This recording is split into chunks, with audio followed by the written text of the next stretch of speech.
안녕하세요. 야, 3일 연휴가 다 지나가고 일요일 저녁입니다. 직장인에게 일요일은 조금 뭐라고 할까, 스트레스가 받는 날이기도 한데요. 다음날 출근 때문에요. 어쨌든 3일 연휴 동안에, 잘 쉬셨는지 모르겠지만, 어제, 17일 날, 카타고와 신진서, 대구과의 1차 경기, 오늘 2차 경기가 있었는데, 2차 경기는 이겼다고 합니다. 그리고 이제 2분기 실적 시즌이, 시작되니까요. 일단 그 실적 발표 일정을 한번 살펴보도록 하겠습니다. 물론 주요 대기업들의 실적 발표가 되겠지만, 내일이 20일이고, 보니까 뭐 20일이 22일부터 나오긴 하는데 20일 내일 월요일에 당장 발표하는 게 일정이 딱히 없나 봅니다. 그러면은 22일부터 LG 디스플레이, 그 다음에 OCI, 그 다음에 23일날 신한지주, 뭐, 삼성 엔지니어링 이전에 현대차, 현대글로비스, 현대차 그룹이 이제 23일날 발표할 것 같고요. 그 다음에 뭐, 두산 바캡도 있고, OCI 홀딩스 23일날, KB금융, 쭉 하고, 기아도 24일날, 글로비스, 하이닉스가 24일날 발표하기로 되어 있는데요. 아직 여기 올라오지는 않았나 봅니다. 현대모비스, 현대로템, 현대제철, 두산로보틱스, 삼성중공업이 24일날 돼 있고요. 일단 24일이 아마 하이닉스가 발표하기로 되어 있는데 여기 안 나오긴 하는데 아마 이번 주 금요일이 이제 빅데이가 되고 변곡점이 될 가능성이 있어 보입니다. 그리고 28일날 ISC, 27일날 ISC가 실적 발표를 하고요. 그 외에도 뭐 두산도 27일날 실적 발표를 하고 그 다음 주가 되겠죠. 7월 말주. 하이닉스는 여기 보면 29일날 발표한다고 되어 있네요. 29일날 실적 발표를 하면 29일이 변곡점이 될 가능성이 크네요. 29일이면은 그 다음 주 수요일인가요? 삼성전자가 30일날 실적하고 삼성그룹 자체가 이제 거의 마지막 주에 7월 마지막 주에 실적 발표하는 일정으로 되어 있으니까 참고하시고요. 어쨌든 이 실적 발표 결과에 따라서 특히 반도체 주가가 어떻게 움직이느냐가 결정이 나는 방향성을 결정하는 한 주가 되지 않겠나 이런 생각이 듭니다. 더불어서 한국 기업과 더불어서 이제 미국의 빅테크 기업들의 실적도 반도체 주에는 뭐라고 할까 주가의 방향성을 결정하는 변곡점이 될 가능성이 큰데요.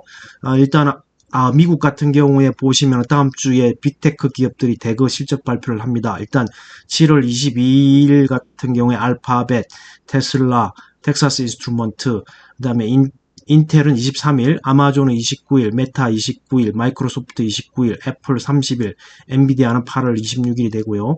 한국은 이제 삼성전자, LG전자가 7월 7일 날 잠정 실적했고 현대차, 기아 아까 24일, 3일 뭐 그 다음 주였던 거고 LG 디스플레이가 22일, SK 하이닉스가 29일, 삼성전기, 삼성바이오로직스 29일, LG에너지솔루션은 잠정 실적 발표했지만 이제 구체적인 실적은 이제 포스코홀딩스랑 7월 말, 그다음에 삼성 SDI, 삼성그룹도 거의 7월 말쯤 발표하고요. 현대모비스, 현대차그룹에 속하니까 아마 비슷한 날짜에 할 것 같습니다. 참고를 해보시고 투자에 참고하시면 될 것 같습니다. 다음 주를 준비하는 차원에서 17일 재원절 우리나라는 공휴일이었기 때문에 주식시장이 열리지 않았죠. 그리고 금요일 날 해외 증시시장은 보면 거의 뭐 폭락 수준입니다. 급락을 했죠. 특히 아시아권의 일본 같은 경우에 4% 정도 떨어졌고요. 대만도 6% 정도 떨어졌고요.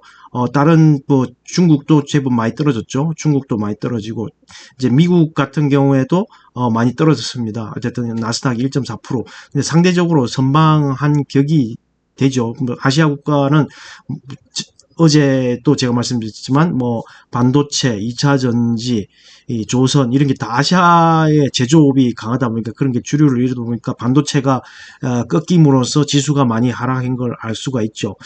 그러나 뭐 월요일은 조금 모르겠습니다. 저는 조금 느낌이 좀 뭐 월요일 내일은 좀 오르지 않을까라는 생각이 드는데 그 이유는 일단 그 단일 종목 레버리지 ETF에 대한 정부 정책이 구체적인 것 좀 조율 중이지만 어쨌든 아웃라인은 어느 정도 나왔기 때문에 투심을 좀 돌려 세울 수 있는 게 있지 않을까라는 생각이 들고, 요즘은 이제 특히 반도체 분야는 한국이 오르면 미국도 오른다. 좀 뭐라고 할까, 앞서간다고 할까요? 선행지표라고 할까요? 그런 게 되기 때문에, 그리고 금요일 날, 미국 시장에서도 반도체가 마이크론 같은 경우는 좀 올랐단 말이죠. 올라갔고, 물론 좀 상승폭을 줄이긴 했지만, 어쨌든, 처음에는 내리고 있었습니다만, 차츰 시간이 감으로써 오르다가 또 오름폭을 좀 줄였는데요. 그런 걸 보면 내일에 조금 희망을 가져도 되지 않을까라는 조심스럽게 예측은 좀 해봅니다. 그리고 실적신이기 때문에 제가 오늘은 1분기 실적이 어닝 스프라이즈 로 내고 2분기에도 이 실적을 이어갈 것인가 아니면 꺾일 것인가, 지금처럼 삼성전자나 하이닉스처럼 2분기 실적이 좋음에도 불구하고 주가는 꺾일 것인가. 근데 어느 정도 선반영했다라는 생각이 드는 이유는 이미 삼전직스가 많이 내렸고, 그리고 그런 주식들도 이미 많이 내렸기 때문에 오늘은 2분기 실적이 어떨 것인가 예측보다는 1분기 실적이 어닝 스프라이즈를 보여주면서 기대되는 종목들이 2분기 실적 어떻게 나올 것인가. 이미 나오고 난 뒤에 움직이는 건 늦겠죠. 그러니까 그런 실적을 조금 뭐라고 할까, 지금 여기 나오는 지표가 없기 때문에 그런 1분기 실적이 좋았던 종목을 살펴봄으로써 매매에 좀 참고할 만한 종목들을 한 두세 종목 좀 알아보는 시간을 가져보도록 하겠습니다. 그 중에 첫 번째 종목이 이제 제주반도체입니다. 제주반도체가 1분기 실적이 상당히 좋았거든요. 1분기 실적이 기존 직전 4분기, 작년 4분기 실적에 대비해서 매출액은 2배, 그 다음에 영업이익은 한 5배 정도 나왔나요? 5배 정도 나왔죠. 그러다 보니까 주가가 엄청나게 많이 올랐습니다. 1분기 실적 발표하고 난 다음에 엄청나게 많이 올랐던 게 이제 보통 보면 3월 달이 1분기고 45일 해면은 4월 중순, 그 다음 대체적으로 4월 말 이렇게 실적을 발표하거든요. 4월 중순쯤에 실적을 발표해서 그 실적 발표한 기반으로 해서 주가가 엄청나게 세게 올라갔다가 좀 조정받고 다시 이제 어떤 기대감으로 다시 올라왔죠. 전쟁의 여파도 좀 있었지만 그런 거 외에 여러 가지 잡음이 있었죠. 반도체 잡음이 있다가 내려왔다가 다시 올라가서 최고가를 기록했는데, 이 회사 주가가 지금 많이 내려왔죠. 고점 대비해서 엄청나게 지금 40.65% 정도 내려와 있는 상태인데, 실적이 이 1분기에 어닝 스프라이즈를 보여줬던 실적이 이어갈 수 있을 것인가, 이 부분이 좀 기대가 됩니다. 만약에 이어간다면 제가 볼 때는 주가는 좀 반등할 거라고 보고요. 어쨌든 주가가 그동안에 많이 올랐기 때문에 지금 현재 PER은 많이 비쌉니다. 그리고 예측치가 없기 때문에 올해 예상 실적이 안 나왔기 때문에 포워드 PER은 없는데, 뭐라고 할까, 저는 이 회사의 주력 비즈니스를 보면은 실적이 꽤 잘 나올 것 같다는 생각이 듭니다. 일단은 로우 파워, 저전력 반도체에 대한 수요가 많기 때문에 그거에 대한 기대감으로서 2분기 실적도 좋을 것 같은데요. 제조 반도체가 뭐 하는 회사냐? 여기 보시면 공급 부족 속 가격 경쟁력으로 실적이 급증했다라고 이제 서머리가 나오는데요. 2000년 반도체 및 정보통신 제품 설계를 목적으로 설립돼서 2005년 코스닥에 입성했고요. 모바일 응용 기계에 적용되는 메모리 반도체를 개발하는 팹리스 회사다. 자체 설계한 제품을 전문 파운드리에 위탁 생산하여 저전력 SRAM과 DRAM 그리고 낸드 MCP 제품을 공급하고, 주력 제품인 낸드 MCP는 다양한 산업에 공급되며 모바일용 DRAM 개발과 AIoT의 기기 대응 메모리 개발 등 R&D 투자를 지속하고 있다. 그리고 이 회사가 얼마 전에 하이닉스하고 협력한다는 또 뉴스에 좀 주가가 많이 올랐던 것도 있었거든요.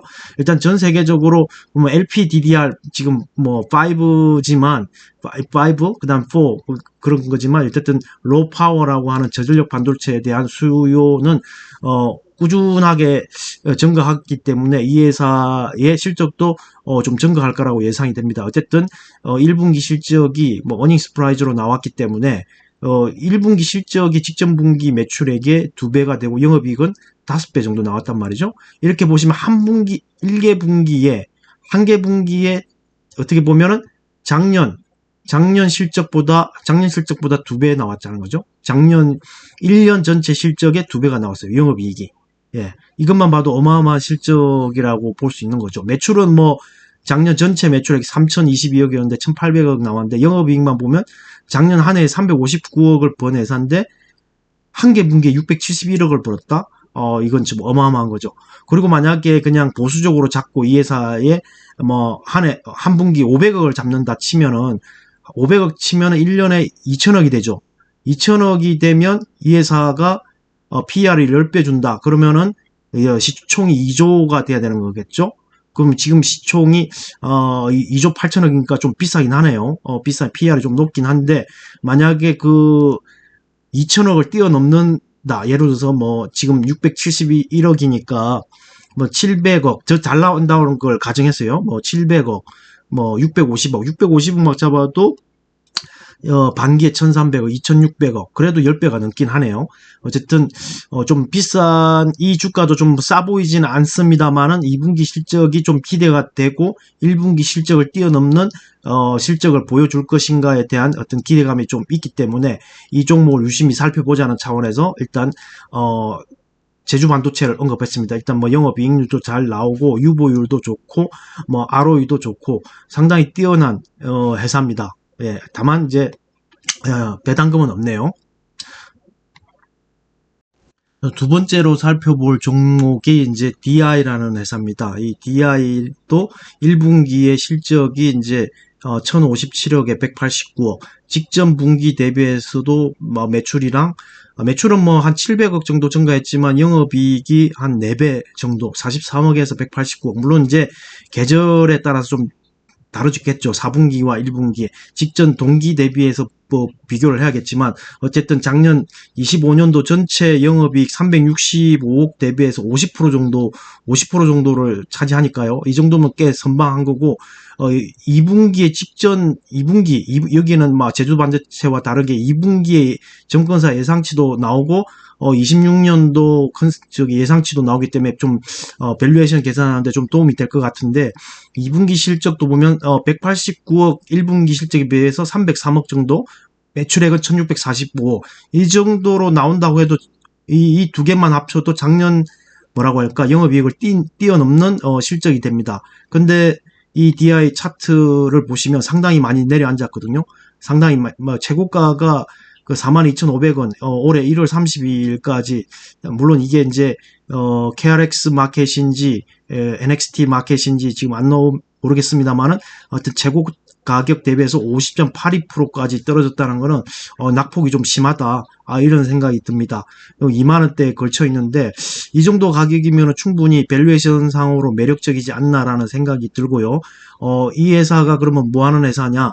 물론 이 회사도 제주 반도체와 비슷하게 반도체 회사인데 반도체 장비 회사입니다. 예, 61년 업력이 오래됐네요. 61년 반도체 검사 장비 제조 및 판매.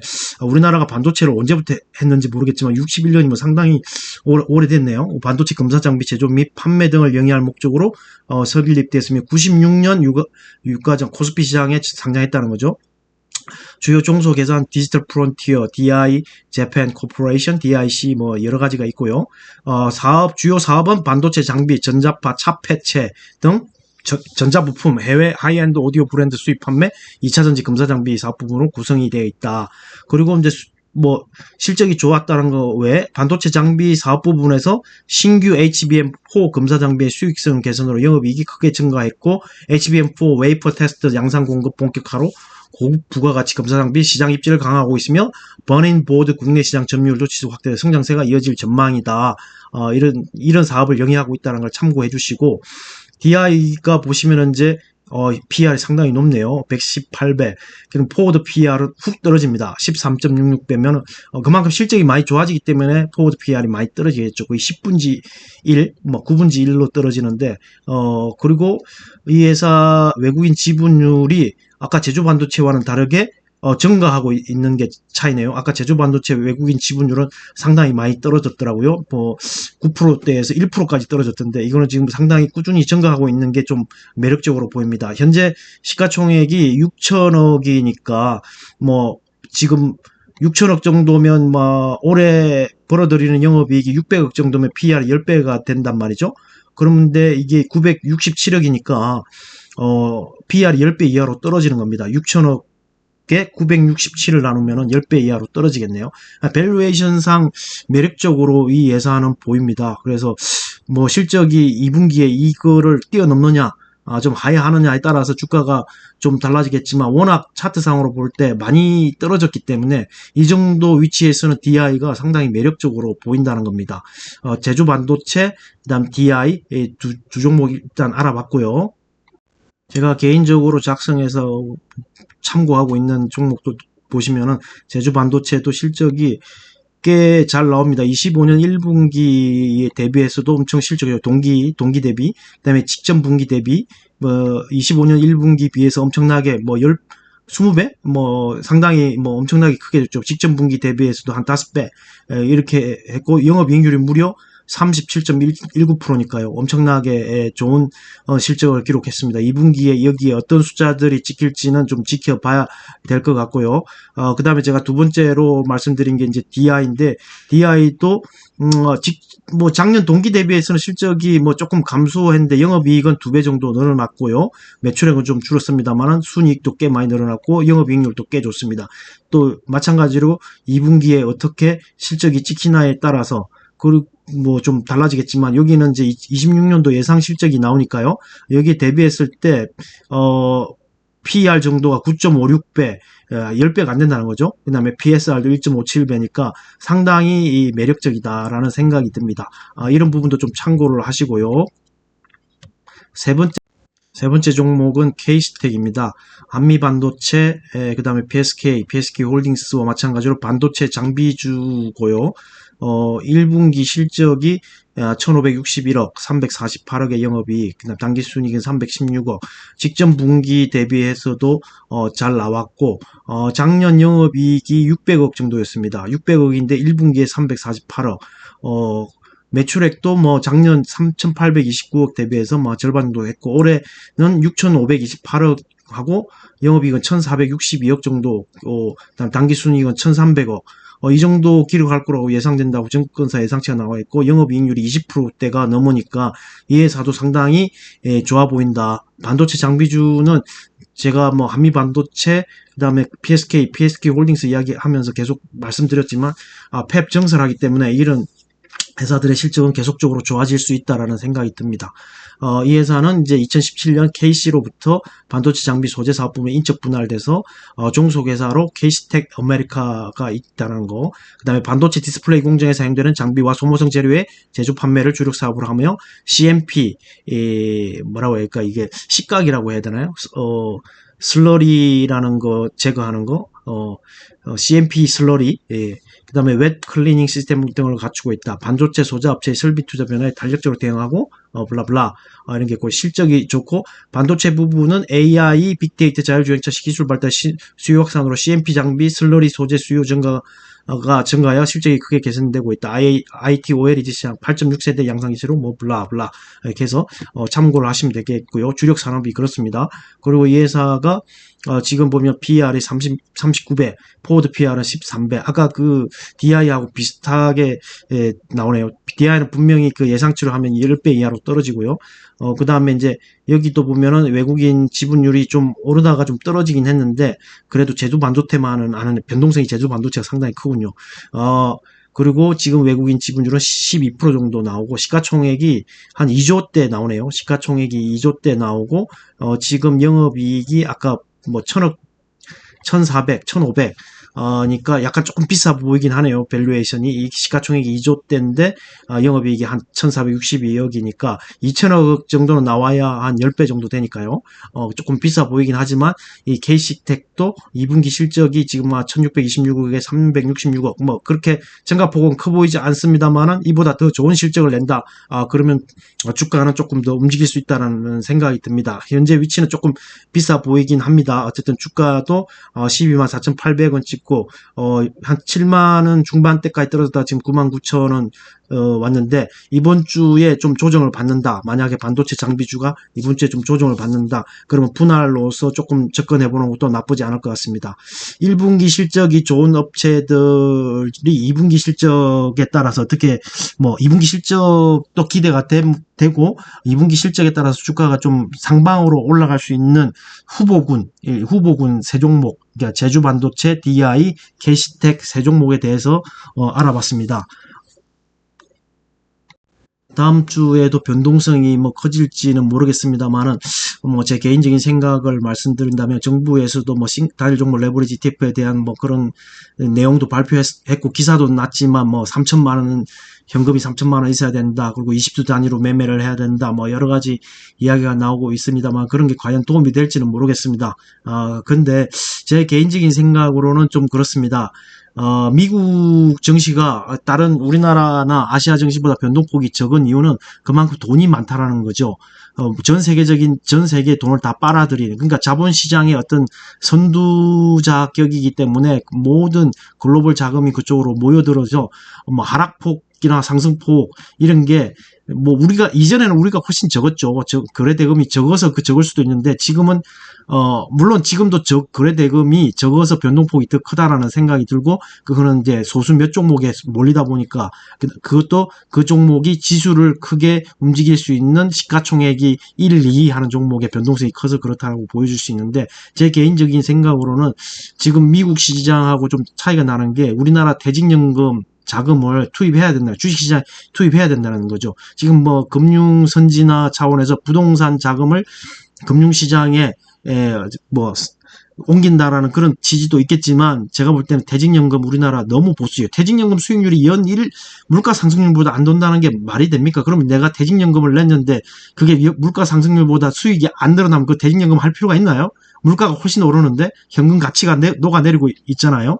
그럼 퇴직연금, 그러니까 국민연금도 마찬가지고 연금이라는 게 어느 정도 물가 상승률 이상의 수익률을 내줘야 내가 국민연금을 받을 나이에 은퇴해서 퇴직금을 받을 나이에 그 현금 가치가 유지를 할 수가 있다는 거죠. 물가 상승률보다 못한 수익률을 내는 퇴직연금이 내가 퇴직해서 받으면 뭐합니까? 그동안 가치가 녹아내렸는데 안 그렇습니까? 그래서 퇴직연금도 주식시장에 투입해서 물가 상승률 이상의 수익률을 내줘야 된다는 거죠. 그 대부분 회사에서 보면은 DB로 운영되고 있잖아요.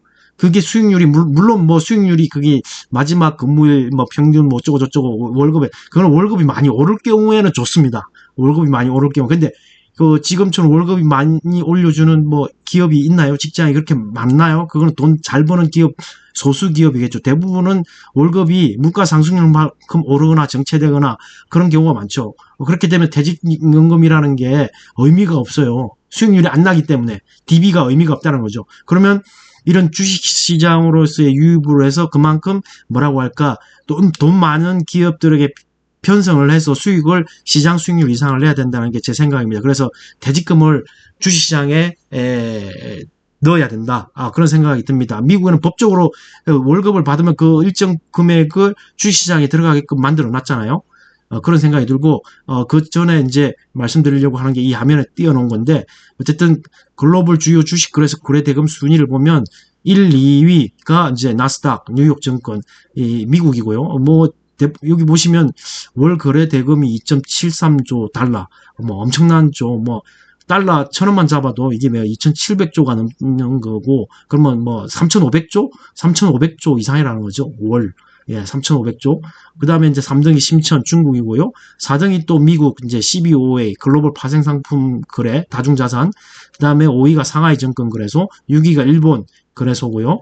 그 다음에 7위가 유럽은 뭐라고 할까요? 이제 좀 답이 없어 보이는 데라고 좀 보입니다. 거의 관광으로 먹고 사는 나라, 역사가 오래돼서 그런 정도로 좀 생각이 드는데 좀 유럽이 그렇게 EU가 30 몇 개국인가요? 31개국 이렇게 되는데도 거래 금액이 이것밖에 안 나오나 하는 생각도 좀 들긴 합니다.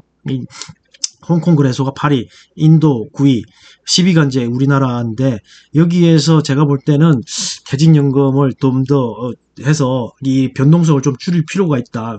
근데 좀 아이러니하게 또 우리나라는 기간이 개인보다 더 많이 파는 경향이 있어요. 제가 볼 때는 그 기관이 좀 떠받쳐줘야 되는데 개인보다 기관이 더 팔아치운다는 것도 조금 모순이 아닌가 이런 생각도 듭니다. 어떻게 기관에서 차지하는 비중도 어떻게 보면 개인이 낸 돈이긴 한데 기관이 그렇게 팔아치운다 그건 좀 아닌 것 같아요. 어떻게 하락장에서 좀 버팀목이 돼줘야 될 게 기관 자금이 아닌가 그런 생각이 들고 기관 자금의 실탄을 좀 채워줄 수 있는 게 퇴직연금 라는 생각이 듭니다. 퇴직연금을 주식시장에 넣어야 된다. 그래야 우리나라 시장이 조금 더 한층 성숙해지고 조금 더 상승폭을 오랫동안 지속적인 성장을 이어갈 수 있는 밑거름이 되지 않을까 이런 생각을 합니다. 남은 주말 일요일 날 시간 잘 보내시고요. 다음 주 한 주도 성투하시기 바랍니다. 오늘은 여기서 마치겠습니다. 감사합니다.